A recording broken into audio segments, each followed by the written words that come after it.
All right, off from the, is it a Rickenbacker? No, I forget.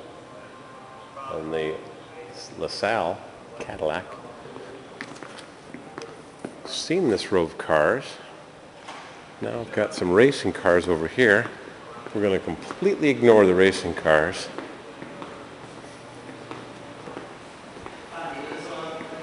We've got some micro cars. I thought it was racing cars. We've got some micro cars. A Lotus Elan 1966 competing with the Triumph TR4. Rubber in the back. Don't need no stinking carpet. Keep it simple. Keep it simple. S2. Triumph. I got a picture of Wally in one of these Triumphs. 1958. It's got exposed rockers. His had no rockers. A yellow one. He had a yellow 54, I think. Forget. Who knows where it is. You got a description. Electronic board keeps changing. This one looks like it's perfectly, beautifully, and immaculately restored. 1958 Triumph TR3A.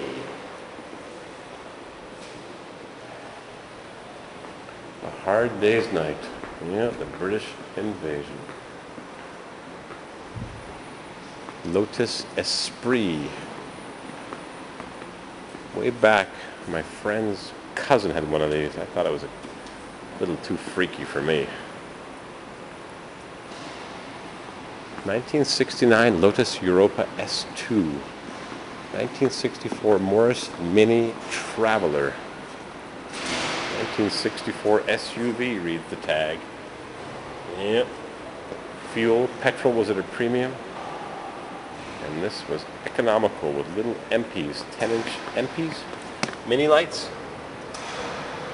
Made in England, 10x6. Little sideways 4-cylinder with the radiator right over there. I've driven a couple of these in the day. Yep, I have. Triumph motorcycle. 1963, I had one of these too. Yeah, king of the road. Dual carburetors. BSA. 1956 Gold Star Clubman. Good to look at, but I like to ride my Harley better. 63 Lotus Mark 7 and a 59 Jaguar Mark 1 Saloon. Launched in 1955. This is a 59. Fender Deluxe. Boy, I remember those so well.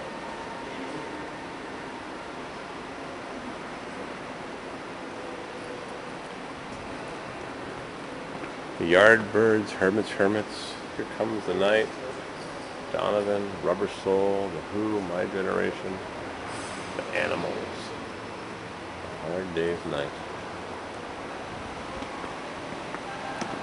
Jaguar. I once waxed one of these for a fellow. I had a V12. He wouldn't let me drive it. Took the keys away. I waxed it, made it look pretty. This is a 6-cylinder maybe? Could be a V12, 4.2. Don't know which one's which.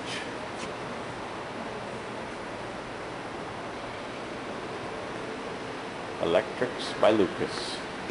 Prince of Darkness. Home before sundown. Get home before it gets too dark. Few motorcycles. 1961 Matchless and a 62 Norton. Never seen one of these. I had a Commando of 71. Norton Commando. This is where it all began. The Cavern. The Beatles played her 292 times.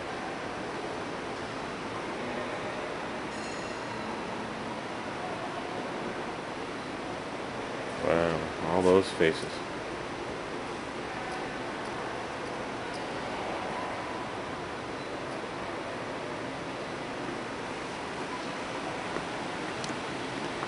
Six-cylinder MG, raised hood, a little bit of clearance for the twin SUs. MGC. Don't forget 1 inch difference in height. Is it higher? Yep, and the MGB. Has it got bigger wheels, 15-inch? Yep.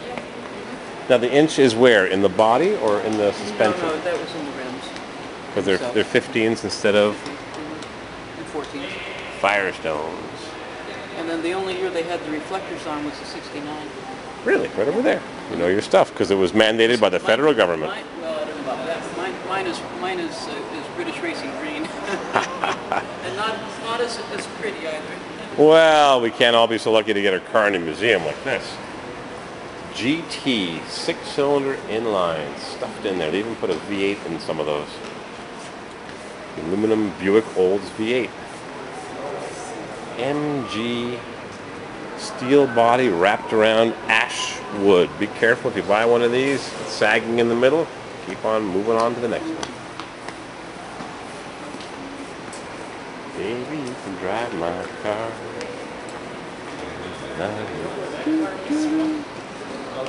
From Morris Garage, open-wheeled, almost open-wheeled, to that. 15 years later, 1952 MG TD. The newly designed MG offered modifications aimed at the U.S. market: left-hand drive, rack and pinion steering, 15-inch steel disc wheels. No wire wheels were offered.